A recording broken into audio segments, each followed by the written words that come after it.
Hello and welcome to Raven International Media Productions, the world's leading positive programming network. And I'm Barclay Fisher, your host for Connecting to Your Greatness.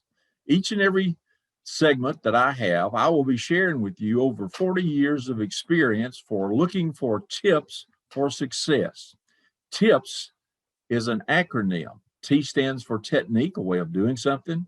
I is for any idea or inspiration that you may receive. And P is for principle, the universal truths that have stood the test of times. They're the foundation that we have, our behavior, how we associate in the world. They're the things that are the mortar that hold the bricks together. That's the important thing. Now, I believe that each and every one of us is born with a seed of greatness that we are given and there to develop.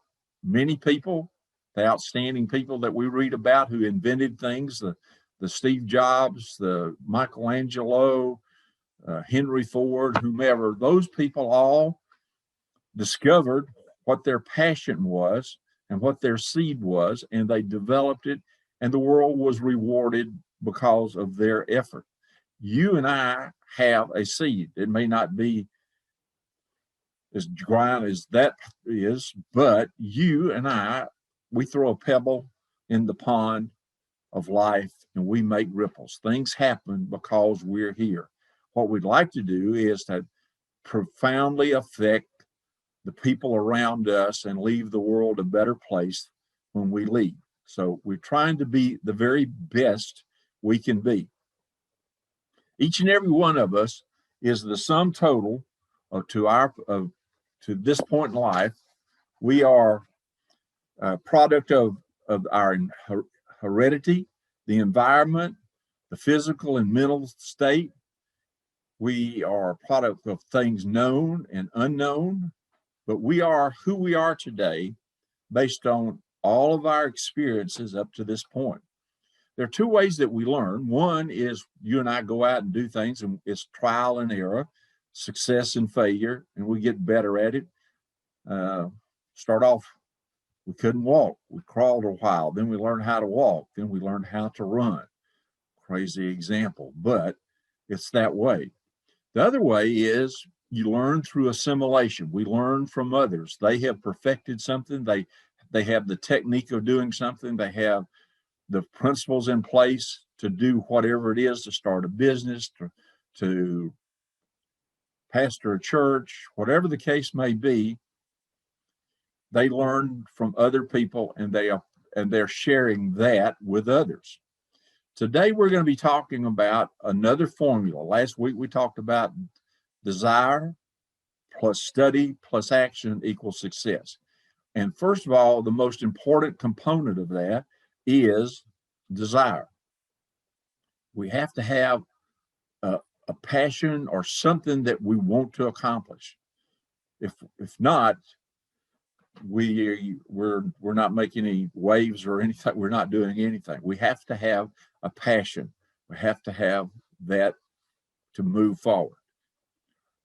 I've talked about tips, techniques, ideas, and principles. So I'm going to introduce you today to another formula, but this formula will support the desire plus study plus action very, very well, because it's going to, you'll consciously be looking for tips, and you will write down some techniques, ideas, and principles that you are exposed to. So the first R stands for recognize. So the first thing you do, you have to recognize tips. And when you do, you recognize a principle or a truth, and you say, that's for me. Now, you don't have to say it out loud or anything. You just say it to yourself. I got in a habit back in the 70s of always carrying 3x5 cards around with me, because I never knew when I was having a conversation with someone, or I was at a seminar, I was going to church somewhere, whatever the case may be. I never knew when something that I thought was beneficial, a technique, an idea, a principle, that I would be exposed to. And if it was something that I really wanted to latch onto, I said, well, that's for me. Didn't say it out loud, didn't scare anybody. I just said, that's for me. And as soon as I had the opportunity, I wrote whatever that was down. So the first part and the key thing is learning how to look for techniques, ideas, and principles. Recognize those fundamental truths, the principles that will be a staple to your life. So that's the first thing, and that's for me. The next thing is R. The second R stands for relate. And you ask yourself, when that happens, you ask yourself, what does it mean to me? What does it mean to me? And at this point in time, it's important that you begin to ask some questions. Do I understand this? What is the concept? What's the specific principle? What's the specific idea or technique that I've been exposed to? How can I use this principle? And what action, if any, are you going to take as a result of that? And when are you going to do it? Is it going to be now? Is it going to be later? A lot of times you will recognize a tip, and it's not something you're not in a position, you haven't had enough experience. It's not something that you can apply immediately. It's going to be something that you'll set aside, but you're going to come back to it. So first of all, you have to recognize tips. And if you do, when you do that, you say, that's for me. And my suggestion is, as you write it down as quickly as you can, because if you don't write it down, it's going to evaporate. I found today that a lot of things I think about one moment and I try to think what it was, and the next moment it's gone. If I don't write it down, it's out in space somewhere, and I have to go out and find it. So recognize key point. You're always searching for tips for success. Secondly, once you recognize it, after you say that's for me, I want to know, what does it mean to me? And you will want to set up your own kind of questioning. How can I use this principle? What's the importance of it? The things that, whatever the case may be, at this point in time, you're trying to recognize the components and figure out, what does it mean to me based on where you are at this particular time. The first A, we've had R1, recognize, R. The second one is to relate. And now we come to the first A. The first A is for assimilation. Assimilate is defined as that which you incorporate, to absorb, to become a part of. In other words, you begin to use it. And so the question is that you want to ask yourself is, how can I use it? So we've got, that's for me. What does it mean to me? And now, how can I use it? What are the components, and what is it that you need to do with this? So that's three things: recognize, relate, assimilate. How can I use it? And a lot of times, as I said earlier, you don't have the experience to really apply it. You're not at that point in time yet. There's still much more study and analyzing to happen before you can put it into play. And then the last A, it's R2A2, the second A is for action. When are you going to use it? And you're going to find that there'll be a lot of times that you're not in a place yet that you can use it. You'll have to delay. You don't have the expertise. You're not prepared for it. You need to hold off until a later time. You are, in a given day, you may use five 3x5 cards, you may only use one. You never know. But your whole idea is that you are in the mode for looking for tips for success. And the it was 1974. I worked for Combined Insurance Company of America, and they had a program called 1357 program. And it's an interesting, I won't tell you the story how that number came about, but the idea was for you to spend 13 minutes and 57 seconds a day with a self-help book. And you were to use that to look for tips. Also, during this period of time, if you have to be over 50, but anyway, you could remember when there were advertisements for STP, gasoline additive to have your car run better and save gas mileage. Well, Combine came up with STP that every day, if you had a day planner, you used your calendar, the first thing you did every day was STP. That was study, thinking, and planning time.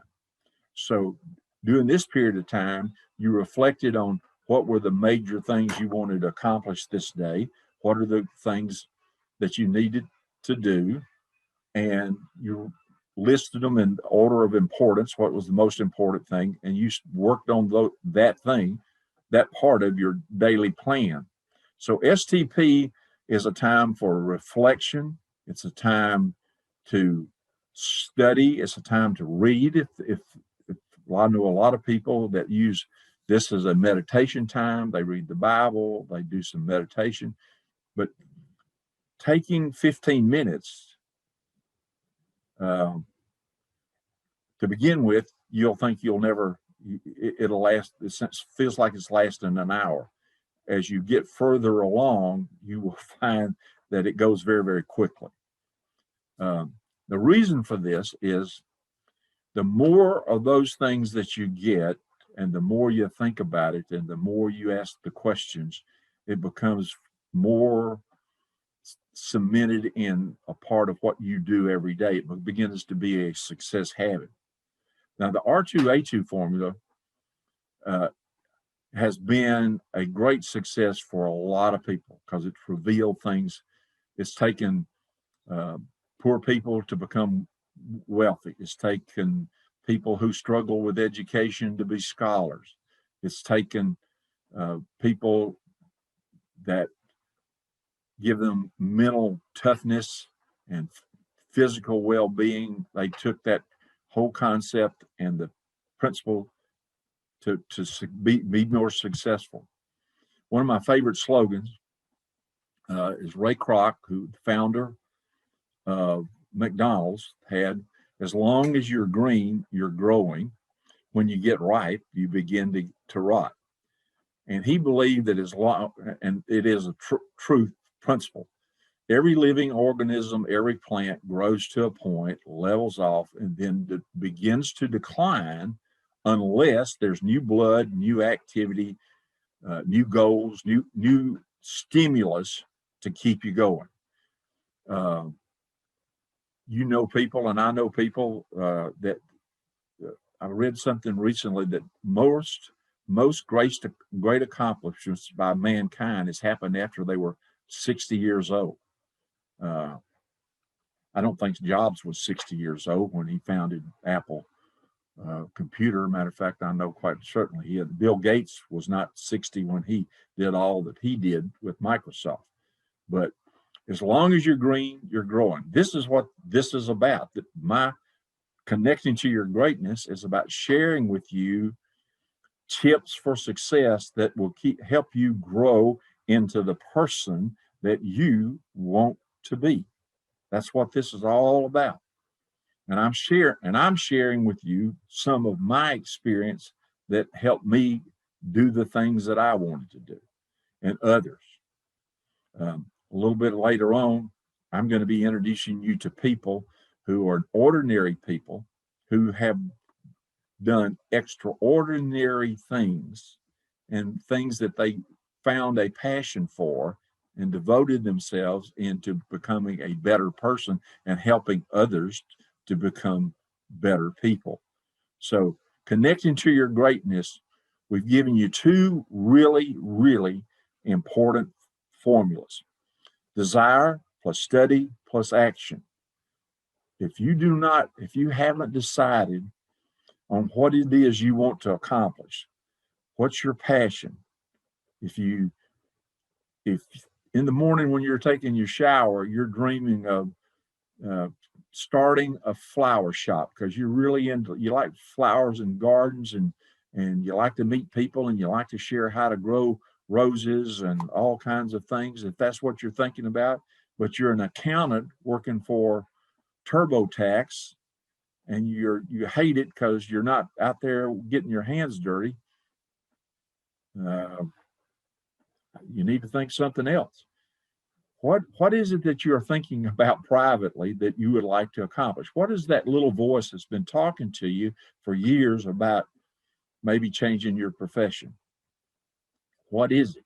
What is it that there's that seed? How is that seed going to get to be able to germinate? It's you that have to plant it, cultivate it, and then you can reap the rewards. So next, I gave you the R2A2 formula because without discovery, without looking for things, if you are the type of person that likes to go on treasury hunts, or you have one of those gizmos that finds metals and stuff, and that's a hobby you have, and you like to do that. Uh, that's what's you. This is about seeking who you really are. Maybe some if you're happy where you are, and this is not doesn't make sense. Uh, but R2A2 is a strong component for under desire, because once you know where you want to go, what you want to do, what's your main thing, what is it that you want to do, what do you want to be the best at? Once you've decided that, then seeking the techniques that help accomplish that, ideas, inspiration over that, and then taking the action equals the success. Now you have a method to deliberately look for tips for success, and you have a system of questions that helps solidify and crystallize your thinking so that you have a greater advantage of being who and developing that seed that is what you are supposed to be here to do. So think about what is it that how you're talking to yourself. There's this voice going on. Uh, there's a gentleman who's written about 6 books called Shad Helmstetter, called What You Say When You Talk to Yourself. And in the first book I read, he said that most human beings say 10 times as much privately to themselves every day as they say publicly every day. So we're constantly, is this the right thing to do? What should I do? We question, did I do that well, or should I do it differently? What caused this to fail? What I have to do to correct it? There's all kind of stuff that you're walking around and talking to yourself about. One thing that I caution people on is that you want to be careful of what you're saying to yourself, because there are times when things become self-fulfilling prophecies. When you say, I can't, that's impossible, what am I doing this for? And you're in a negative state of mind, that's a harmful situation. I have a lot of little slogans, okay? One of them is, challenges are either stumbling blocks to failure or stepping stones to greatness. And what we're doing here is giving you more opportunity to how you evaluate where you are, and they become stepping stones. They're not stumbling blocks. All a challenge is teaches you something you don't know how to do what you need to do. Plain and simple. We are all going to have lots of challenges. There's no doubt about that. So take advantage of my experience and some of the things that I'm sharing with you. The last two episodes have been primarily, I felt like it was necessary to lay down a foundation that you could build on, because without a foundation of principles, this is what these are. They're things that are going to help you establish a strong foundation, allow you to receive things that you may have never seen before, but can't see the forest for the trees concept. That may be possibly happening. Now, I'm going to briefly touch on three things that I'm going to spend a good bit of time on the next time we have the session, is that what are the steps to having a motivational goal? What are your goals? So that goes back to desire. What are your goals? What is it that you want to accomplish? So I'm going to give you the first three steps and briefly talk about that right now.